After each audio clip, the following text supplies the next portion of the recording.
Assalamualaikum warahmatullahi wabarakatuh. Nama saya Nur Hidayat.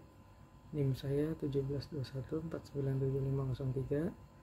Kali ini saya ingin mempresentasikan bersama dua teman saya lagi, yaitu Putra Rizky Opahat dan Rizky Ramadan, yang judul presentasinya upaya pengamanan dan kriptografi.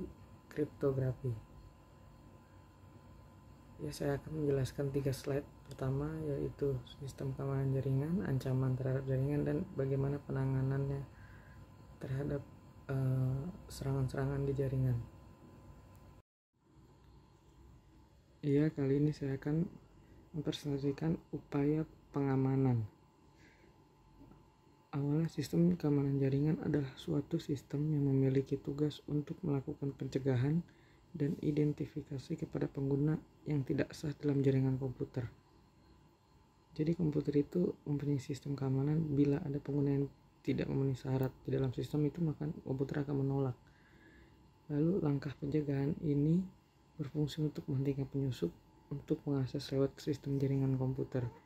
Dengan tujuan dari dilakukan sistem keamanan jaringan komputer adalah untuk antisipasi dari ancaman dalam bentuk fisik maupun logik, baik secara langsung atau tidak langsung, yang mengganggu sistem keamanan jaringan. Ancaman keamanan jaringan itu ada 4. Ada interception, interruption, fabrication, dan modification. Untuk interception adalah ancaman keamanan jaringan di mana ada pihak yang tidak memiliki wewenang secara sah berhasil mendapatkan hak akses informasi dari komputer. Untuk interruption yaitu penyerangan sudah mendapatkan akses ke sistem tetapi belum keseluruhan, administrator masih bisa tetap login ke sistem itu. Untuk yang fabrication adalah pihak penyerang sudah menyisipkan objek palsu ke dalam sistem yang menjadi target sasaran. Untuk modification adalah ancaman keamanan yang terakhir adalah pihak penyerang sudah merusak sistem dengan mengubah keseluruhan dari sistem. Ada beberapa cara untuk meningkatkan keamanan jaringan. Ada 4 cara, yaitu pengamanan secara fisik, ada pengamanan akses, ada pengamanan data, ada pengamanan komunikasi jaringan. Untuk pengamanan secara fisik bisa dilakukan dengan menempatkan perangkat hardware berada di lokasi yang aman, mudah diawasi. Selain itu, gunakan ruangan yang bersih, jika perlu yang memiliki AC agar tidak ada debu dan lembab. Untuk pengamanan akses, agar tidak terjadi penyalahgunaan akses, maka sebagai seorang administrator harus memberikan akses pada orang yang berhak saja. Untuk yang pengamanan data dapat dilakukan dengan membuat hak akses pada setiap user, di mana setiap user hanya bisa melakukan akses pada data tertentu sesuai dengan hak akses yang dimilikinya. Untuk data yang sifatnya sensitif, bisa menambahkan password agar lebih aman lagi. Untuk pengamanan komunikasi jaringan ini bisa dilakukan dengan mengamankan setiap komunikasi dengan menggunakan kriptografi, di mana data-data sensitif bisa dienkripsi agar aman saat proses pengiriman dan penerimaan data. Berikut 3 slide yang bisa saya sampaikan. Untuk slide selanjutnya bisa dilanjutkan oleh teman saya Rizky Ramadan dan juga Putra Rizky Opahat.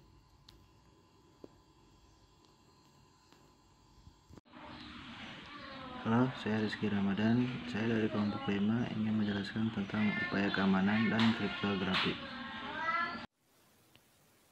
Saya di sini akan menjelaskan tentang sejarah kriptografi atau kriptologi yang berasal dari bahasa Yunani, yaitu kriptos yang artinya tersembunyi, rahasia, dan graphe yang artinya menulis, atau logi yang artinya ilmu atau sandi sastra, merupakan keahlian dan ilmu dari cara-cara untuk komunikasi aman pada kehadirannya di pihak ketiga. Secara umum, kriptografi ialah mengenai mengkonstruksi dan menganalisis protokol komunikasi yang dapat memblokir lawan. Berbagai aspek dalam bangunan informasi seperti data rahasia, integritas data, autentikasi dan non-repudiasi merupakan pusat dari kriptografi modern. Kriptografi modern terjadi karena terdapat titik temu antara disiplin ilmu matematika, ilmu komputer, dan teknik elektro. Aplikasi dari kriptografi termasuk ATM, password, komputer, dan e-commerce. Untuk definisi kriptografi adalah ilmu yang mempelajari teknik-teknik matematis yang berhubungan dengan aspek keamanan informasi seperti keabsahan, integritas data, serta autentifikasi data. Kriptografi tidak berarti hanya memberikan keamanan informasi saja, namun lebih ke arah teknik-tekniknya. Ilmu dari kriptografi yang pertama yaitu ada kerahasiaan. Kerahasiaan adalah layanan yang digunakan untuk menjaga isi dari informasi dari siapapun kecuali yang memiliki otoritas. Yang kedua ada integritas data. Integritas data adalah berhubungan dengan penjagaan dari perubahan data secara tidak sah. Untuk menjaga integritas data, sistem harus memiliki kemampuan untuk mendeteksi manipulasi data oleh pihak-pihak yang tidak berhak, antara lain menyangkut penyisipan, penghapusan, pensubstitusian data lain ke dalam data yang sebenarnya. Yang ketiga ada autentikasi, adalah berhubungan dengan identifikasi baik secara satuan sistem maupun form informasi itu sendiri.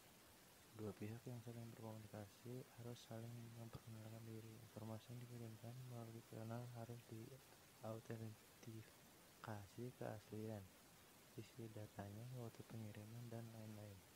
Yang keempat ada non-repudiasi, yang berarti begitu pesan terkirim maka tidak akan dapat dibatalkan. Halo, saya Putra Rizky Aufahab dari kelompok 5, ingin menjelaskan tentang upaya pengamanan dan jenis kriptografi. Terima kasih. Ya, saya akan menjelaskan tentang enkripsi dan dekripsi. Enkripsi merubah sebuah plaintext ke dalam bentuk ciphertext pada mode ECB, Electronic Code Book. Sebuah blok pada plaintext dienkripsi ke dalam sebuah blok ciphertext dengan panjang blok yang sama.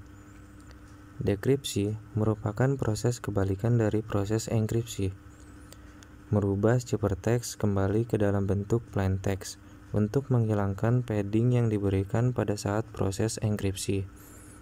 Dilakukan berdasarkan informasi jumlah padding, yaitu angka pada byte terakhir.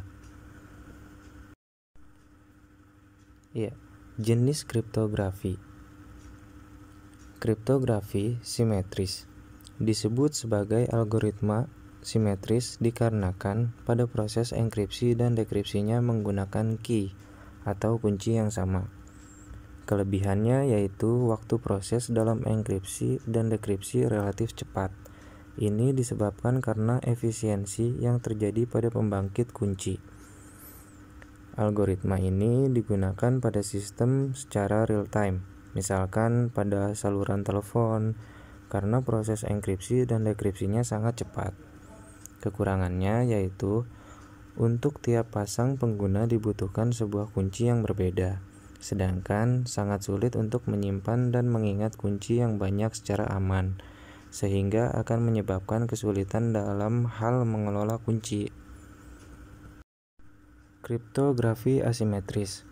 Kriptografi asimetris atau asimetrik disebut juga sebagai algoritma kunci publik. Disebut kunci publik dikarenakan kunci yang dipergunakan dalam proses enkripsi dapat diketahui oleh orang banyak tanpa membahayakan kerahasiaan kunci dekripsi. Sedangkan kunci yang digunakan untuk proses dekripsi hanya diketahui oleh pihak yang tertentu atau penerima. Kelebihannya, masalah keamanan pada distribusi kunci dapat ditangani.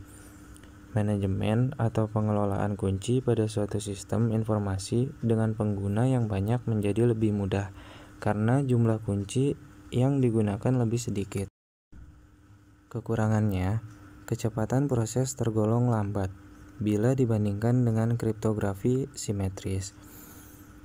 Dalam tingkat keamanan yang sama, rata-rata ukuran kunci harus lebih besar bila dibandingkan dengan ukuran kunci yang dipakai pada kriptografi simetris.